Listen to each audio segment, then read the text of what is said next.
2023 तक आते आते तक तो मेरी हेयर लाइन बहुत ही ज़्यादा पीछे हो गई थी।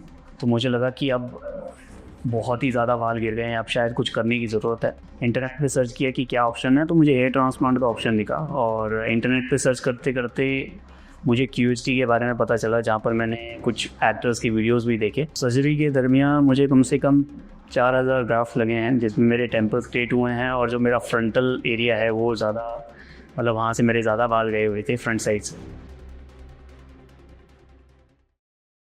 हाय, मेरा नाम हितेश सिंह बेस्ट है। 2 साल पहले मैंने अपना ट्रांसप्लांट कराया था 2023 में फ़ैब में, और इट्स बीन 2 ईयर्स, अब 2 साल हो गए हैं मेरे ट्रांसप्लांट को। तो 2017 के दरमियान मैंने ये चेक करना चालू किया कि मतलब मुझे ऐसा लगने लग गया कि मेरे बाल पतले हो रहे हैं। और कभी नहाते वक्त आप शैम्पू लगाते हैं तो आपको दिखता है कि बाल गिर रहे हैं। कभी आप बालों पे हाथ फिराते हैं तो फिर बाल झड़ जाते हैं। वहाँ मुझे ऑब्जर्व हुआ कि धीरे धीरे ये गिर रहे हैं, और धीरे धीरे गिरते रहे तो 2023 तक आते आते तक तो मेरी हेयर लाइन बहुत ही ज़्यादा पीछे हो गई थी। तो मुझे लगा कि अब बहुत ही ज़्यादा बाल गिर गए हैं, अब शायद कुछ करने की ज़रूरत है। बालों के गिरने का रीज़न कई सारे हो सकते हैं। मेरे डैड के भी बाल थोड़े मतलब पीछे हैं, और क्या पता जेनेटिक भी हो। साथ साथ ये भी हो सकता है कि काम का स्ट्रेस तो सबको ही रहता है, आज की ज़िंदगी में किसको स्ट्रेस नहीं है, तो एक रीज़न वो भी हो सकता है। रेमेडीज़ में तो मैंने ऐसा कुछ अप्लाई किया नहीं, कुछ यूज़ नहीं किया, जो जैसा चलता रहा। और ऑब्जर्वेशन में जब चीज़ें आई तब फिर मैंने बदलाव सोचा कि कुछ ना कुछ किया जाए। तो जब मुझे लगा कि बाल इतने रेसिड्यू हो गए हैं, पीछे चले गए हैं, कि लग नहीं रहा था कि कुछ चीज़ें यूज़ करके इसमें कुछ फ़ायदा हो सकता है, तब मैंने इंटरनेट पे सर्च किया कि क्या ऑप्शन है, तो मुझे हेयर ट्रांसप्लांट का ऑप्शन दिखा। और इंटरनेट पे सर्च करते करते मुझे क्यूएचटी के बारे में पता चला, जहाँ पर मैंने कुछ एक्टर्स की वीडियोस भी देखे। तो मुझे पता चला कि यहाँ हेयर ट्रांसप्लांट होता है। Then I consulted the doctor in Jan 2023 में। तो उन्होंने मुझे समझाया कि कैसे होता है, क्या प्रोसेस है, कितना समय लगता है। सारी चीज़ें मुझे जब सेटिस्फाइड हुई तो फिर मैंने डिसीजन लिया कि हाँ, हेयर ट्रांसप्लांट कराना चाहिए। तो डॉक्टर से कंसल्ट करने के बाद हमें डेट मिली अपने सर्जरी की डेट के दरमियान मैं आया। और सबसे पहले तो मेरी ट्रिमिंग हुई, बालों की ट्रिमिंग होने के बाद उसमें स्लिट्स बनते हैं, जो छेद बनाए जाते हैं वो बने। और उसके नेक्स्ट डे फिर ऑपरेशन हमारा हुआ। ऑपरेशन जब हुआ तो it started in the morning, like 7:30 बजे के करीब, रात को 8:30-9 बजे तक चला। इस दरमियान हम लोगों को, जो मुझे है, वो बेसिकली नाश्ता भी मिला, और स्टाफ भी बड़ा हेल्पिंग था। उन्होंने थोड़ी जो घबराहट होती है एक जनरली यार ऑपरेशन में कि कैसा होगा क्या होगा, उनसे बातचीत के दरमियान सारी चीज़ें रिलैक्सेशन मोड पे रही, रिलैक्स होके सब कुछ चला।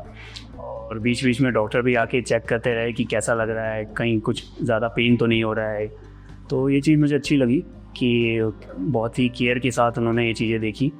और फाइनली रात को 8:30 बजे तक, जब तक चीज़ें नहीं हुई थी, तब तक डॉक्टर्स के कई राउंड लगे। सो ऑपरेशन के बाद मुझे क्यूएचटी टीम ने सलाह दी कि किस दिन से आपको एक्चुअली मतलब ऑपरेशन के बाद रहना है, किस तरह से स्लीपिंग के लिए आपको कैसे किस पोजीशन पे सोना है, और कि कितने दिन के बाद आपके जो हैं वो आपको अपना हेयर वॉश करना है। उन्होंने फिर इस दरमियान उन्होंने फिर से फ़ोटोज़ भी ली कि किस तरह से क्या कंडीशन है, उसके ऊपर ये चीज़ें देखी जाए। तो जो प्रोसीजर उन्होंने मुझे बताया उसको मैंने रेगुलरली उसी हिसाब से फ़ॉलो किया जैसे उन्होंने मुझे बताया। कई बार मुझे कुछ चीज़ों के लिए कंसल्ट लगा कि पूछना चाहिए, तो जैसे ही मैंने उन्हें कंसल्ट किया, उनसे मुझे क्विकली हेल्प भी मिली, जिसके कारण मेरे मन में जो छोटे मोटे डाउट्स है वो भी क्लियर रहे। हेयर फॉल होने के बाद सबसे बड़ी दिक्कत जो आपको आती है वो है कि आपका थोड़ा कॉन्फिडेंस लूज होता है जब आप कहीं किसी कॉर्पोरेट पार्टी में जाते हैं या दोस्तों के साथ जाते हैं। तो ये चीज़ें बड़ी मन में थी कि ऑपरेशन होने के बाद सब चीज़ होगा या नहीं होगा, बट यहाँ डॉक्टर ने बहुत भरोसा दिलाया जिससे कॉन्फिडेंस बना रहा। और साथ साथ अब जब आफ्टर मैं आपको अगर बताऊँ कि किस तरह से अब मेरे बाल के रिजल्ट आ रखे हैं, तो ये देखने के बाद मेरा कॉन्फिडेंस भी बढ़ा है। मैं कॉर्पोरेट मीटिंग्स भी जाता हूँ तो अब मुझे वो वरी नहीं करना पड़ता कि मेरे बाल कैसे दिख रहे हैं, क्या कैसे दिख रहा हूँ। So it boost my confidence also. So life अभी बहुत अच्छी चल रही है। इसके बाद सर्जरी के दरमियान मुझे कम से कम 4000 ग्राफ्ट लगे हैं, जिसमें मेरे टेम्पल स्ट्रेट हुए हैं, और जो मेरा फ्रंटल एरिया है वो ज़्यादा, मतलब वहाँ से मेरे ज़्यादा बाल गए हुए थे फ्रंट साइड से। वो मतलब लगभग 4000 ग्राफ्ट जो है मुझे लगे हैं। सो ऑपरेशन के बाद जब सारी चीज़ें हुई तो फिर मुझे पीआरपी लेनी थी, और डॉक्टर से कंसल्ट करता हूँ। और पीआरपी एक्सपीरियंस भी मेरा बहुत अच्छा है, यहाँ का स्टाफ बहुत हम्बल्ड है, और केयर करता है बड़ी कि कहीं कुछ पेन तो नहीं हो रहा, इसे इंजेक्शन लगाने में आपको ज़्यादा दर्द हो रहा है तो क्या इनके पास तरीके हैं जिससे बेसिकली आपको पेन रिलीफ में भी मदद मिलता है और आपसे पूछते रहते हैं कि सर यहाँ ज़्यादा पेन तो नहीं है। ये चीज़ थोड़ी सी अच्छी लगी मुझे। ये थी मेरी पूरी जर्नी अभी तक मेरे हेयर ट्रांसप्लांट की। और जब नेक्स्ट टाइम कभी PRP करने जब भी मैं यहाँ आऊँगा तो आगे जो स्टोरी है तब आपको भी ज़रूर बताऊँगा कि कैसा रहा। तब तक जुड़े रहिए QST से, और आपको भी अगर कोई प्रॉब्लम है, कोई इशू है तो ज़रूर डॉक्टर से एक बार कंसल्ट करें। और बस यही कहूँगा कि थैंक यू QST।